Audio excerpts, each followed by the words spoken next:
پتہ نہیں لوگ بھولے ہیں یا جان بوجھ کے بھولے بنتے ہیں۔ سوال گندم ہوتا ہے تو جواب چنا دیتے ہیں، جواب چنا ہو تو سوال گندم کا کر لیتے ہیں۔ مختلف ویڈیو لیکچرز میں نے وربلی دلائل کی شکل میں اور پریکٹیکلی عملاً کر کے دکھا کے عورت کی نماز کا طریقہ بھی مرد ہی کی نماز کی طرح بتایا، اور بالجملہ یہ بات بیان کی کہ عورت اور مرد کی نماز میں کوئی فرق نہیں ہے،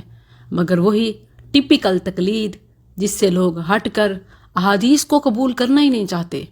اور یہ بات پتہ نہیں کیسے بھول جاتے ہیں یا ماننے کو تیار نہیں ہیں، یہ سمجھ نہیں آتی۔ میں سمجھنے سے قاصر ہوں کہ کس طرح یہ صرف نظر کرتے ہیں۔ جب انہیں بات کی جاتی ہے کہ نماز کی حیت، نماز کا ادا کرنے کا طریقہ عورت اور مرد کا ایک ہے، تو آگے سے کہتے ہیں کہ نہیں، فرق ہے، لباس کا فرق ہے، پردے کا فرق ہے، جماعت کا فرق ہے، امامت کا فرق ہے، اور اس کے بعد پھر ہاتھ باندھنے کا طریقہ اور سجدے کا طریقہ مختلف ضعیف، موضوع، متروک، منکر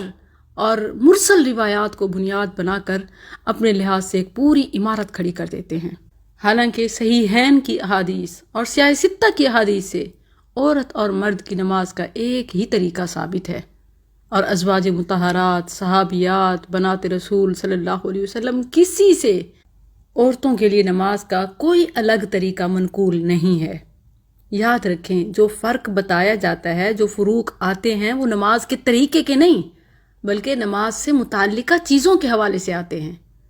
تو خواہ مخواہ اس کو طریقے کے ساتھ فٹ کر دیتے ہیں کہ جی فرق ہے، اس چیز کا فرق۔ جو فرق بیان ہوئے ہیں وہ تو واضح معلوم ہے، اور جہاں طریقے میں فرق نہیں ہے اس کو تسلیم کیوں نہیں کرتے اور اس کی جگہ دوسرے فرق کیوں لے کے آتے ہیں؟ یہی ان کی دوغلی پالیسی ہے۔ یہ بات ذہن نشین کر لیں کہ نماز کے دو حصے ہیں، ایک حصہ نماز کے طریقے کا جو تکبیر تحریمہ سے سلام پھیرنے تک ایک ہی ہے، اس میں مرد اور عورت کے درمیان کوئی فرق نہیں ہے، اور جن علماء نے مرد اور عورت کے درمیان نماز کے طریقے میں فرق ذکر کیا ہے، مثلاً مرد کانوں تک اور عورتیں صرف کندھوں تک ہاتھ اٹھائیں، حالت قیام میں مرد زیر ناف جبکہ عورتیں سینے پر ہاتھ باندھیں، سجدے میں مرد رانوں سے پیٹ دور رکھیں جبکہ عورتیں رانوں سے پیٹ چپکا لیں، یہ فرق کسی بھی صحیح صریح حدیث میں مذکور نہیں ہے، بلکہ یہ سراسر قیاس فاسد کی بنا پر ہے، جس کا کتاب و سنت سے کوئی تعلق نہیں، کیونکہ جب قرآن و سنت نے یہ فرق نہیں کیا تو کسی عالم کو یہ اختیار کہاں ہے کہ وہ اپنی طرف سے دین میں اضافہ کرے، پھر خواہ وہ بڑے سے بڑے امام کا نام ہی کیوں نہ ہو۔